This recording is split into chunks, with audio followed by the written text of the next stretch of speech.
Hey everybody, welcome back to another review, and this time we're talking about Civil War Iron Man, the trade that comes right after Execute Program. It's got Iron Man Volume 4, number 13 through 14, which is the Charlie and Daniel Knopf tie-ins to Civil War. Then it's got Iron Man, Captain America, Casualties of War, which is a one-shot written by Christos Gage, and then it's got Civil War: The Confession, which is a two-part story, one-shot done by Brian Michael Bendis. Confession, Captain Logan, Eric, and I talked about when we did the Civil War live spoiler cast, or not the spoiler cast, but the Civil War live comic vault. So I won't say too much of it here. It might just be better to go back and watch the Civil War show and then come into some of this, just so you understand some of the context we're talking about and going into here. So Civil War Iron Man, this trade, for the most part, takes place after the death of Goliath in the main Civil War comic, after the Thor clone kills him. So we'll go ahead and start with Casualties of War, which is basically Steve and Tony meet up at the Avengers Mansion to have a conversation, and they talk about it as if like it's almost like sacred ground where they're not gonna duke each other. They're not gonna duke it out in costume in this place. This is not a battle of the war. This is a chance to try and figure things out. There were lots of references in this particular story to classic Iron Man. Lots of references to the Dennis O'Neil stuff, lots of references to the Michelangelo Layton stuff, references to like armor upgrades, and references to the Stan Lee stuff of the Avengers, references to like Spider-Man and the death of Gwen Stacy, Captain America going through and wearing different costumes historically. It's very reverent to the history of these characters, and it in places recreates scenes with the new art style. That's kind of cool. Seeing some of this from Jerry Hahn's pencils is actually pretty fun, and he makes a lot of the armors look really good. So what this does is it breaks down Tony's side of things and Steve's side of things. Tony is kind of forced into the Civil War conflict from Marvel editorial, but Christos Gage is trying very hard to make a case for why Tony would be like this, and I don't think that Tony siding with a registration act is out of character. I think that's in line with who he is as a person, but he would have to realize going forward that it would be a mistake, which he does, which is always kind of the way the Civil War movie did it. It's poorly how the comic kind of handled it, and it's kind of fuel for Tony going through all of this stuff and the Matt Fraction stuff. Tony talks about how the need to control superheroes like this is not something new. He mentions that when he was Secretary of Defense, that there was this plan to rain the city down with sentinels and just all out murder and kill superheroes and stuff based on how badly a situation goes.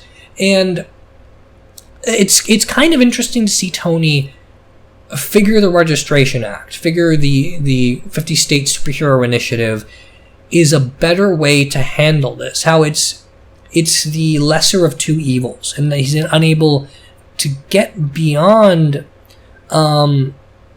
He's unable to get beyond the fact that this is not a necessity. That he's unable to think of this idealistically. He's unable to think of this in terms of how if we just stay on our toes, we can do this. We can keep going forward. We can just dig our heels down and keep going. Tony is a futurist. Tony needs to not only build the future, but be able to see the future. And he's in places very reactionary. And that's where this comes from. And he realizes down the line this is a mistake, but that's kind of where he's coming from, is that a lot of this is just preemptive. And preemptive for something that could be much worse in his view.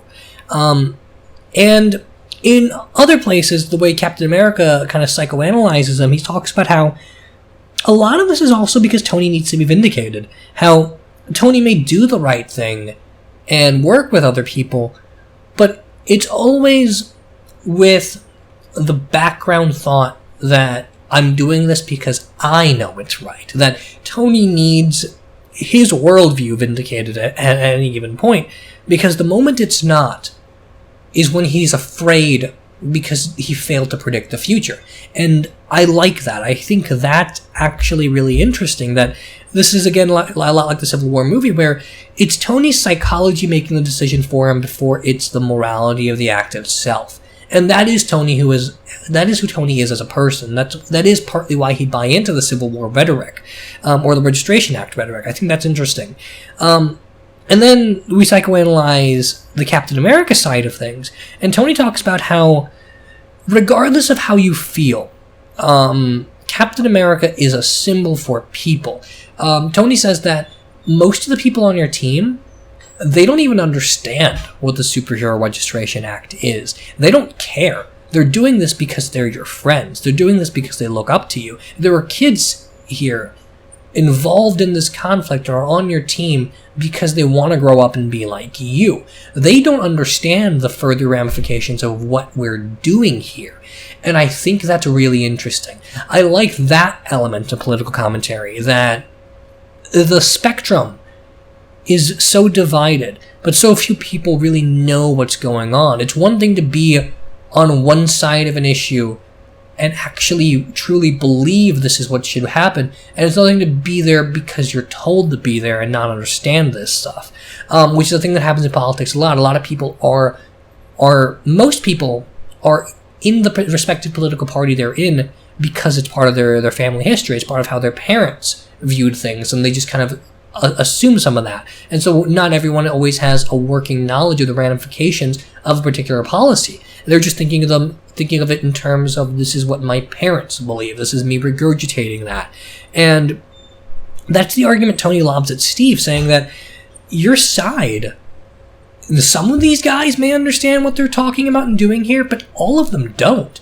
They're mostly here because of you, and you, at every turn in this conflict, have failed to realize how manipulative you're being by courting people to your side just by being the high and mighty Captain America. And it's a complete takedown of how Captain America was being written at this time in the Civil War stuff, as like this manipulative general character before he's the idealist that Ed Brubaker was writing him as. And I think that's really interesting. I like this notion that Captain America was written so badly here that Christos Gage feels the need to address that. I think that's really cool. I think that's really interesting. And then some of it also comes back to Steve's actual practical views of things, where he says that the whole point of a superhero is to be a mitigating factor between law and the people. That law and the people will historically always have a disconnect, because it's about the people with power and the people that are affected by that power.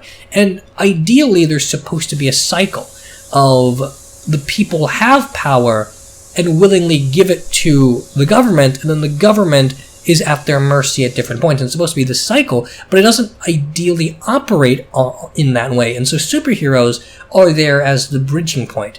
And to make them part of that system in any way undermines what it means to be a superhero symbolically in the first place. And then he also says, like Steve Rogers mentions in the movie, that administrations change. People's interests change. Superheroes should not be these entities that are governed by a social system. They should be the entities that help establish or work within any and all problem areas. That if the government thinks this is the way to do things, and the people think this is the way to do things, superheroes are there to represent the shortcomings of any of you. They can't just be in line with an ideology, and they have to, in many ways, work with the changing paradigms, not as the changing paradigms. And I think, again, that's really interesting, and I think Steve Rogers has a more political argument that gets buried by how he's written in places, and Tony brings that out. This comic really brings out what happened to these characters and how they would think of these issues as they're classically meant to, and how they were poorly being portrayed in the event as it's happening. and it is both of them going at each other as to why they're being in places hypocritical and why they're in places being uncompromising. And there's a great moment towards the end of this where Steve's like, let's work together, and he holds out and he says, no, join my side, and then Tony says, no, join my side. And it's really well done, it's really well handled. I really like how delicate all that is. And then it just erupts into conflict at the end, where Tony wants this to keep going, Cap wants to just end it because they're not going to get anywhere, and then it turns into a fist fight. And I don't think we needed that. I feel like this comic really should have just stopped with the dialogue and both of them going their own ways. I don't think it really required that fist fight. We were already discussing how these characters are being forced into confrontation, and forcing them into a confrontation towards the end is unnecessary, even if it makes a point, because I think that point's already been made. So I didn't really need that, and that's my biggest issue with it. But aside from that, Casualties of War is quite good. Then you get to the Daniel and Charlie Knopf issues of Iron Man 13 and 14, which has got some stuff for the ongoing story, mainly being that the diplomat guy from the previous arc that I mentioned is going around collecting the Mandarin's rings. And that gets picked up on later when we talk about Director of S.H.I.E.L.D. and Haunted. There's a thing here where Happy Hogan gets injured while taking out Spymaster. I think it's Spymaster. And when he gets injured, he's on life support. And Pepper talks to Tony and says to him that as a boxer, he understands that everyone at some point, if they keep going, are going to do damage to their brain. And Happy Hogan got out of that because he never wanted to just be a vegetable. He never wanted to be living based on machines in a coma. It horrifies him. And so being in that state and knowing that about him, Pepper pleads with Tony that now that you interface with all this technology, create a glitch. Let the life support system shut down. Let him die. Kill him, basically. And that's another very interesting, delicate political topic of is this right in places, and is this something Tony as a person would ever do? And it really weighs on him, and it's, again, about how this whole circumstance has gotten so out of hand that Tony's doing things he never thought he would do.